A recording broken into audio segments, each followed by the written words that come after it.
সুপ্রিয় শিক্ষার্থী, আমাদের আইয়ুব একাডেমির এইচএসসি আইসিটি লার্নিংয়ের আজকে 7th ক্লাস।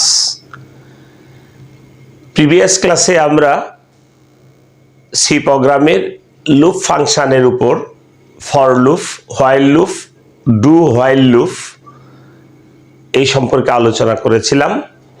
আজকে তোমাদের মাঝে একটি বোর্ড কোয়েশ্চেনের সমস্যা নিয়ে এসেছি। এই সমস্যাগুলি আমরা এই প্রোগ্রাম ব্যবহার করে সমাধান করব। আশা করি তোমরা আমাকে মনোযোগ দিয়ে শুনবে। প্রিয় শিক্ষার্থী, আমরা লক্ষ্য করলে দেখব যশোর বোর্ড 2024, যশোর বোর্ড 2024-এ যে কোয়েশ্চেনটা এসেছে সেটা কি। এখানে hash include stdio.h main function integer ইত্যাদি ইত্যাদি, এগুলো তোমরা জানো। Integer i s is equal to 0 for এই একটা অংশ কন্ডিশনাল, আর এখানে একটা অংশ, তিনটা অংশ, তার মানে এখানে ফর লুপ ব্যবহার করছে। এক কথায় লুপ ফাংশনের ফর লুপ ব্যবহার করে একটি প্রোগ্রাম, সি প্রোগ্রাম লিখে আমাদেরকে একটি সমস্যা হিসাবে দিয়েছে, উদ্দীপক হিসাবে দিয়েছে। তো এই উদ্দীপক এর সমস্যা কি? সমস্যা গ এবং ঘ দুটা প্রশ্ন আমাদের সামনে তুলে ধরেছে। প্রথম প্রশ্নটা কি?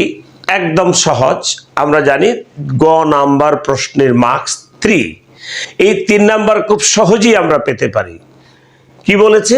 উদ্দীপক প্রোগ্রামে যে লুপ ব্যবহার করা হয়েছে তার গঠন দেখাও।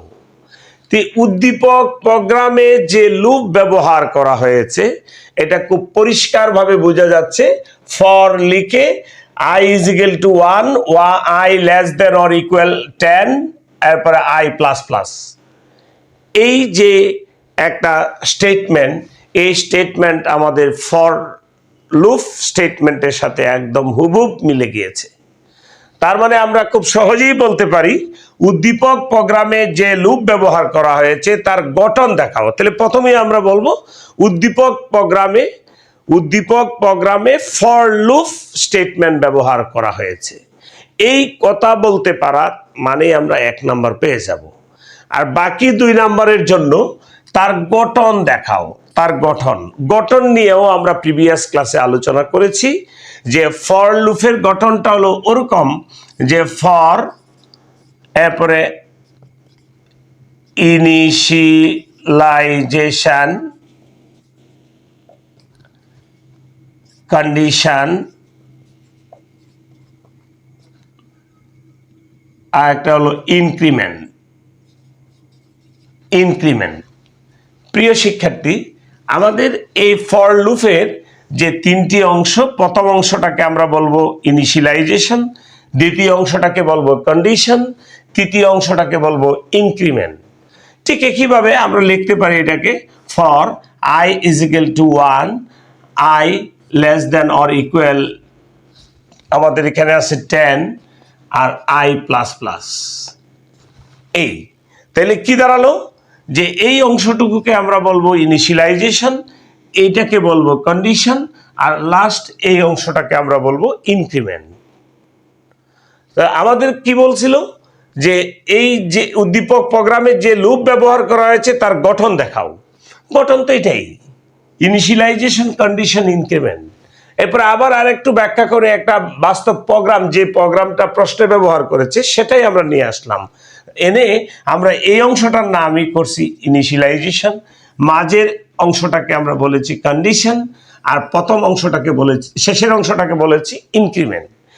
ইনিশিয়ালাইজেশন কি? আমাদের প্রাথমিক আই যে একটা চলক, তার মান কত নিয়েছি? 1। তাহলে আই এর মান 1। এরপরে I less than or equal 10, তার মানে আই এর মান 10-এর চেয়ে ছোট হবে অথবা 10-এর সমান হবে। একটা কন্ডিশন আমরা এখানে উল্লেখ করেছি।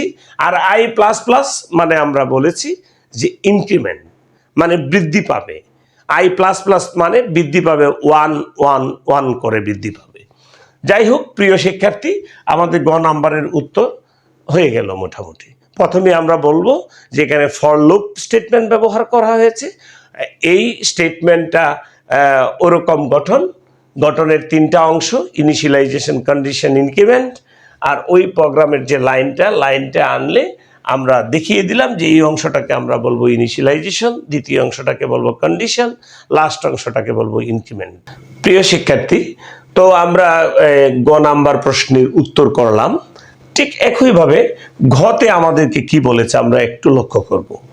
উদ্দীপকের প্রোগ্রামটি হোয়াইল লুপ ব্যবহার করে তৈরি করা সম্ভব কি?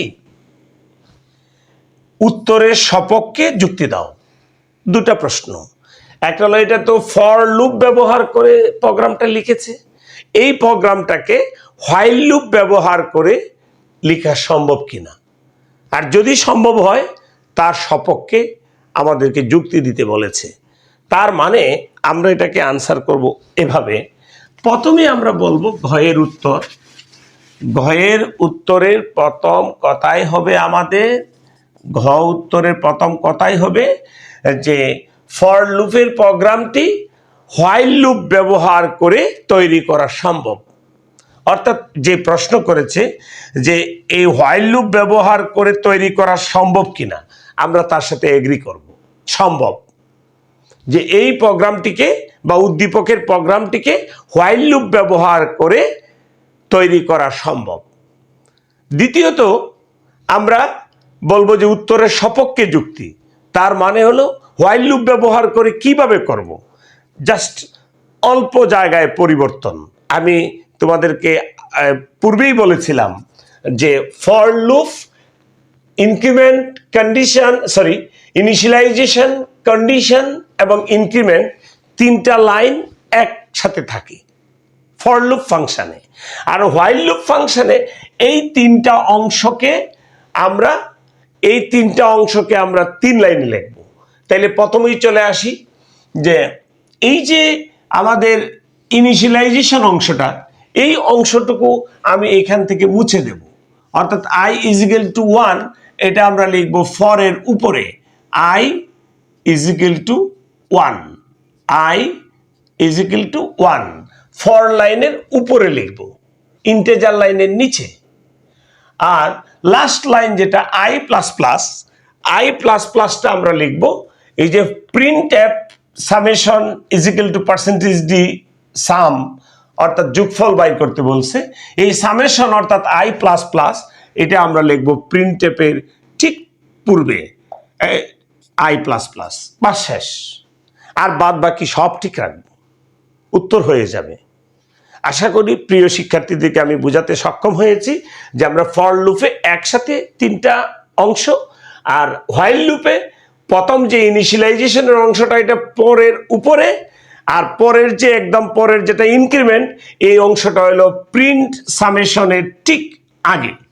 এই দুই জায়গায় একটু চেঞ্জ করে বাকি পুরো প্রোগ্রামটা অবিকল রেখে ঘয়ের উত্তর করা সম্ভব।